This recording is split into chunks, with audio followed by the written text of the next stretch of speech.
Or is that way too risky? I don't know. They don't see. I mean, Bane is a safe bet because honestly, he doesn't care about matchups.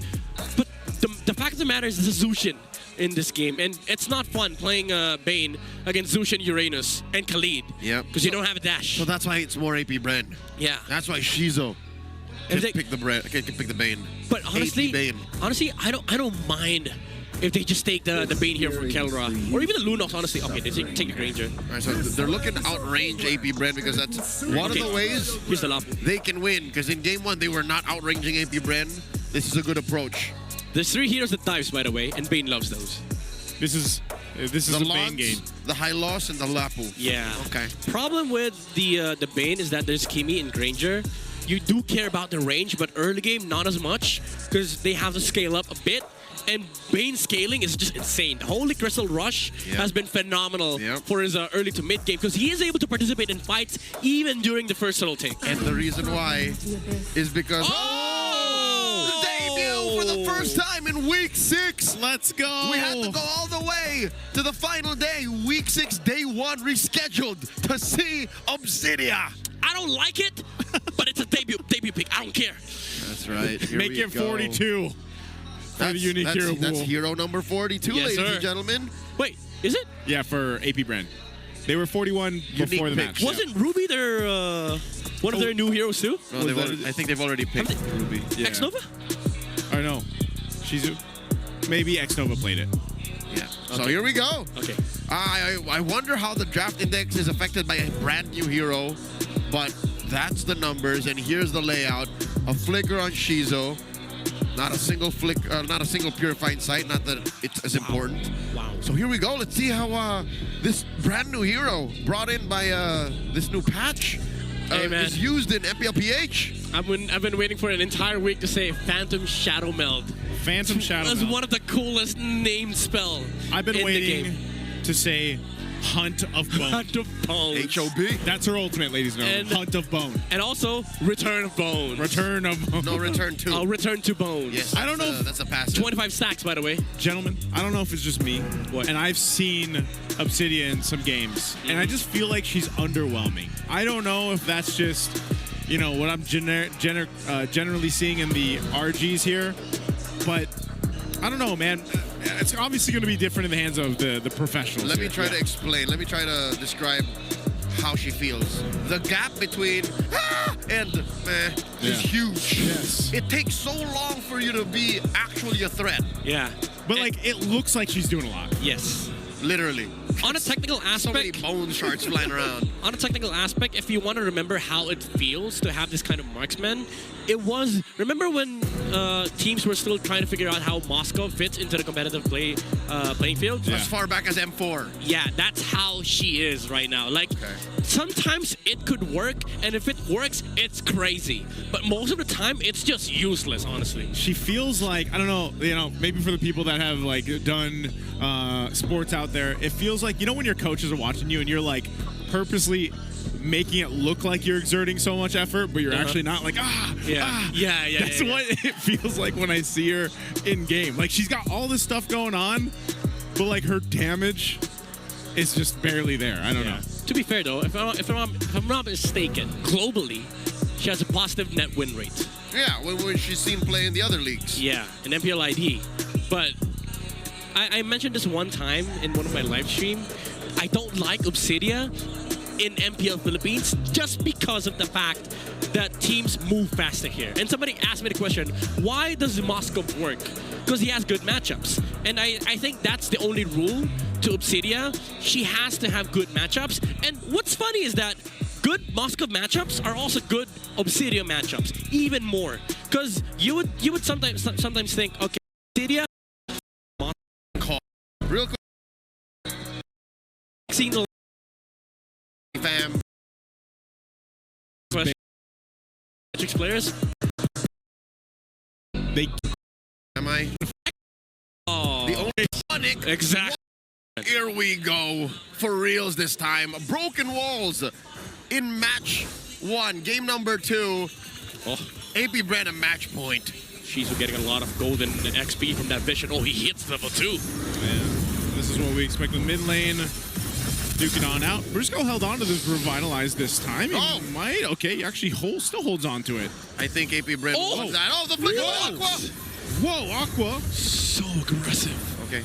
He gets the Confirmed. Revitalize and Confirmed. the flicker. AP.Bren wins that little matchup. Hey, look at James Banks already in the middle lane. I mean, he's probably saying that, okay, I may have installed one of your moves. Sigma pattern is now included in the 1 million list. I would say so. Looking at this too, again, the debut pick, but They have the Sharingan. yeah. Maybe. Take your moves. Copycat. Copy ninja. All right. XB lane looking A-okay. Again, nothing to expect from a Uranus Lapu-Lapu, though. What happened there? How did X... Oh, all right. King Kong has had it. Yeah, he's like, stop doing the Sigma pattern. That's mine. I mean, at this point, it's at least for ONIC. Like, I feel like as long as they go ahead and not let things slip too far out of hand early game, then maybe they'll set things up better for this first turtle. Because we already saw AP.Bren. They're playing aggressive. They're going off momentum that they had in game one. I think the biggest question mark for everybody really is how's the Obsidia utilized? You know, how is it actually going to look when it turns into these team fights? Because we've seen Yeah. so much of Granger already that, you know, you already know what to expect. And I think that's what's happening in the gold lane. It's a more active matchup. Oh, wait. Not as active as mid, though. Oh, my God. These four, they just keep going. You got that Obsidian stack. Ryota gets caught. Ryota's going to have to go ahead and brave his fighter over to the wall. Oh! X-Nova also doesn't have that level 4, but they're going to fight anyway. James Pank's going to be the first one to goes down.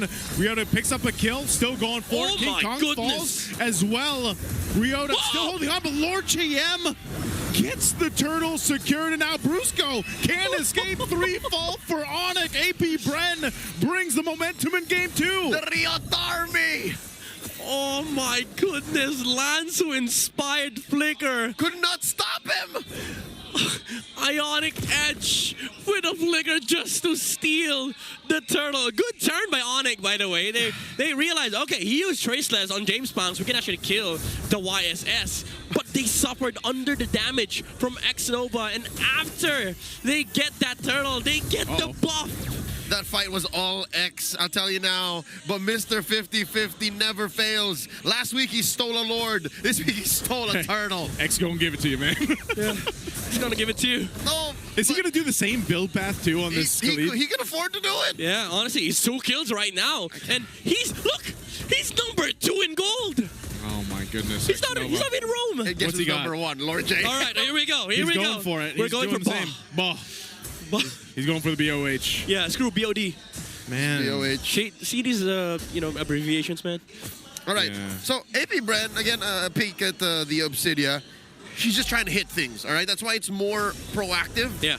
Because her passive, Return to Bone, goes off of dealing damage. Yes, he needs to stack, and for the most part, he's getting the stacks onto the Granger, hitting the bone needles, and he's liking what he saw in that turtle fight. It was like, all right, we got early game. I can actually go towards the pacing of just farming, getting up the stacks, harassing some people. Maybe be active in the second turtle just to be able to get more stacks, because you want to be able to hit the 25 stacks around 12-13 minute mark. And she's more in need of these stacks than Granger. Because Yeah. Granger's skills, the damage don't scale off of his stacks, it's more off of his energy. Hers is off of the output, the direct output. Yeah. Question is, what's the build for the Obsidia? He's probably gonna go with the Trinity, considering that he's already built the Crossbow. the crossbow for the corrosion sight. Yep, But there it he could just divert to something like a Haskell or something. Okay, 5 for the second turtle here. Started up. Briscoe will drop down the Glorious Pathway to go ahead and try to zone out James Panks, giving room for King Kong, but Turtle's going to reset both gold laners, though. Battling out Shizu. Oh! Does get out, pops the regen, back to the turtle, though it looks like ONIC zoning him out. King Kong will be able to get the turtle here. A raging sandstorm from X-Nova, though, locks down King Kong. He's 1 hit away, and X-Nova will pick up a kill. Lord JM out on the whim, but 2 fall for ONIC for that turtle, and they lose a turret. Oh my God. The clutch from AP.Bren. I don't know, man. ONIC's been trying to force out these turtles because they know they're successful in terms of zoning out James packs. But little do they know, I don't think AP.Bren cares about turtle at all, especially with this Uranus and the Khalid just dealing so much damage on the backline. Even King Kong using all his punctures just to secure that turtle, but it ends up hurting him in terms of economy. Yep, this is uncharacteristic of King Kong. We're so used to him being on top of the charts. Again, I do believe he is still #1 in EXP and in gold gain amongst junglers. He just could not catch a break game 1 and game 2 against AP.Bren. Yeah, you see it right now. X-Nova has higher gold compared to King Kong. Oh, he tries to lay down the pathway. I think he's actually going to be able to get away. X-Nova doesn't want to follow it up. Good placement there from Super Prince. So now the pressure from Lord JM on King Kong to go ahead and grab his buff. He'll get it, but right now AP.Bren playing into this lead that they have here. Yeah, it's still the same case. Like, what do you do against this Uranus of Lord JM? It's very similar to how the Esmeralda acted on game #1. Yep. Same order, by the way. It's red 4 for AP.Bren, and this pick really mattered a lot. Was able to secure the turtle for AP.Bren in the first skirmish, and also again a problem on the front line. A hero that King Kong cannot actually deal with on his Lancelot. Man, I love Mr. 50-50, Lord JM on these heroes that just live in your face. Yeah. Like, he's so good at that, at annoying whole teams. That's what XP laners do best, you know. Some of the best ones do that very well, and Lord JM seems to be one of them. Him specifically. Him specifically. Some like setting up for, you know, CCs, initiating, but him, look at this. Yeah. He's in front of Brusco, forcing that early. Aqua, though. Oh, he gets it. They already used the pathway, too, so Lord JM's going to be fine. Aqua still has his flicker. They're going to pop the Mountain Shock, and they may just force a fight. Raging Sandstorm. Whoa, it's going to be able to find King Kong. He's gone. Ryota jumps in. Shizu will pick up a kill. He's already locked in. He's already used the return to bone. He's going for more. 3 fall again for ONIC. Ryota might be next. He's in trouble. 4 members take him out. AP.Bren is massive again in game 2. Oh, approaching a 5K gold lead under 8 minutes.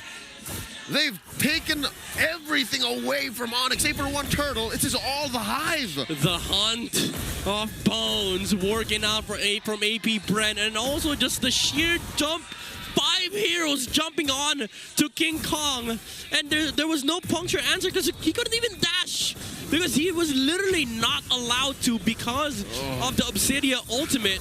And also just the sheer pressure coming out from Lord JM and X-Nova. By the way, this is kind of annoying for ONIC Philippines. They can't even utilize the Hylas because Aqua's been so annoying on the Zushin. Yep, and again, that early forced glorious pathway changed the dynamics. Here we are. Oh, they want to hunt Shizu. Shizu already using the Hunt of Bone. He's going to get caught, though. He's relying on some of this, but he's taken out anyway.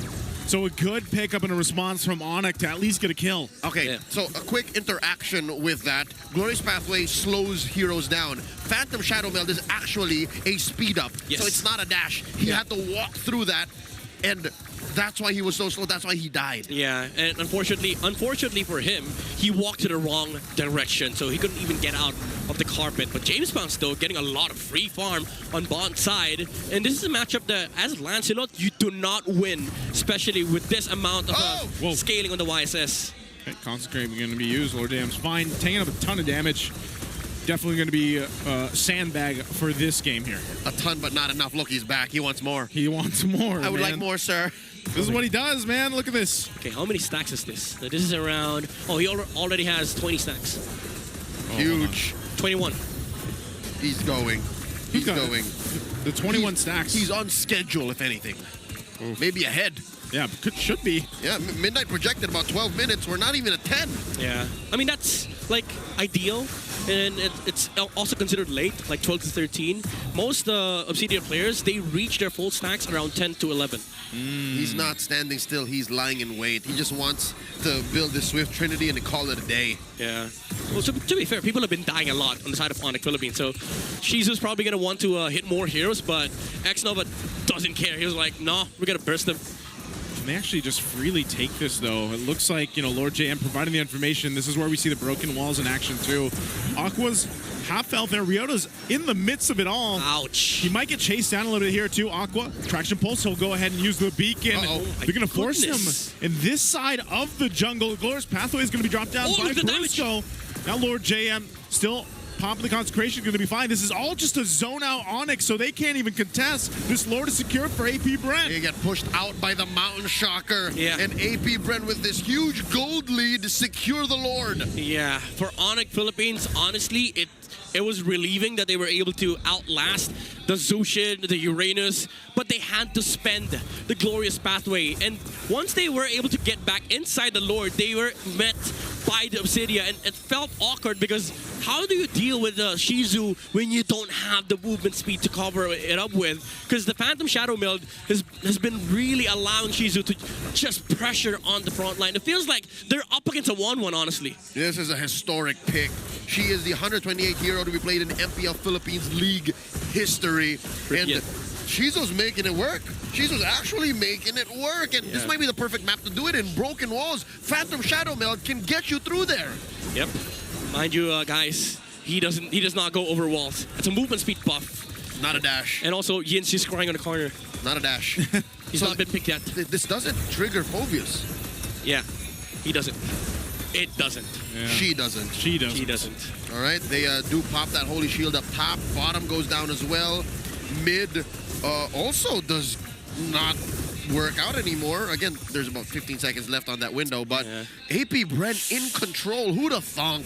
Yeah. They could do this game after game back to back. Honestly, even Keller's going to have a hard time fighting these skirmishes because if he gets landed on by the Hunt of Bones, you're not going to survive that. It also feels like it's sort of like a mixture between 1-1 and also Aetherthal if you're a Granger. Yeah. It feels like you're fighting into a heavy movement speed marksman that can actually just burst you down because of the amount of damage that she deals with the bones. And now, I think he's reached full stacks. With CC's ult. Yes. Yeah. It's crazy too. Yeah, I was gonna say CC's ult, but then you drag her with you, right? Yeah. Like when she uses that Hundo Bone. You can't escape from the Can't escape Obsidian. her. So I guess they're happy with getting the shields. This is very reminiscent of what we saw in Game 1, man. So I think they're even playing it cleaner here for AP.Bren. A little bit of a defense here for Shizu. He gets the win in nature. That's what I'm wondering. Does Keller have it already too? Can he even afford it? That's the economy question. Yeah. Because that might be a power spike. Definitely. If Keller can get a wind of nature, then maybe he's in fighting form. But the answer is no, he doesn't. He actually prioritizes a Malefic Roar first and then a Halberd, if I'm not mistaken, coming up. Yeah, trying to go for the Uranus answer route, which does, again, allow Shizu to become the threat. Oh, he missed the dash. He's a big threat here for ONIC Philippines. Like any hero that Shizu sees, he can actually just go and use, the Hunt of Bones. Because honestly, what's ONIC gonna do? Most of their spells are targeted. Yeah. So they're not even gonna be able to hit Shizu under the Phantom Shadow Meld, especially with the Hunt of Bones, because she moves a lot under that spell. Yeah, because technically when she uses that ultimate, she can kind of use the Shadow Meld around. Yes. Right? So that's why you guys will see for that circular area when Shizu pops that ultimate, the Hana Bone, and that's where you play around. So they're going to go ahead and start up this Lord here. Again, 8.5 thousand head. Kelra's up top on that side of the map. Lord JM will jump in, just trying to zone out with X-Nova. The rest of the members of ONIC, so Kelra will make his way, but they're going to be too late. They just go ahead and decide, let's go and on the defense for this Lord push. This is hard for ONIC Philippines. I don't see any reliable way for them to actually take down this Obsidia. Mind you, they still have to go over the Uranus, the Zushin, the YSS. He's the least of your problems, but even then, if you try to find a pickup, like if you go to stage 5 first, you don't even have the kits to do it. Yeah, I think it's a damage profile issue too. There's not enough burst. Super Friends can find a way, but Brusco's gonna have to die for it. Yeah. Not just damage, bro. Two stuns. Are they going to follow through? Aqua there, bringing Brusco back. He's so low, even with the Revitalize, he's gone. A good pickup, a good use of the Mountain Shocker, too. They're going to go for the top turret. James Panks leading a couple shots. Will take it on Ryota. And now Shizu going to join the fight here. Picks up the Malefic Gun. They're ready to go ahead and fight this to possibly end the game in a sweep. They're going to force it. X-Nova jumps in with Raging Sandstorm anyway. And ONIC tries to do something, but it's all falling apart. The Lord's going to work on the base. Mid-turret goes down, and AP.Bren sees the win in sight. They'll sweep ONIC in a 2-0 in this best of 3.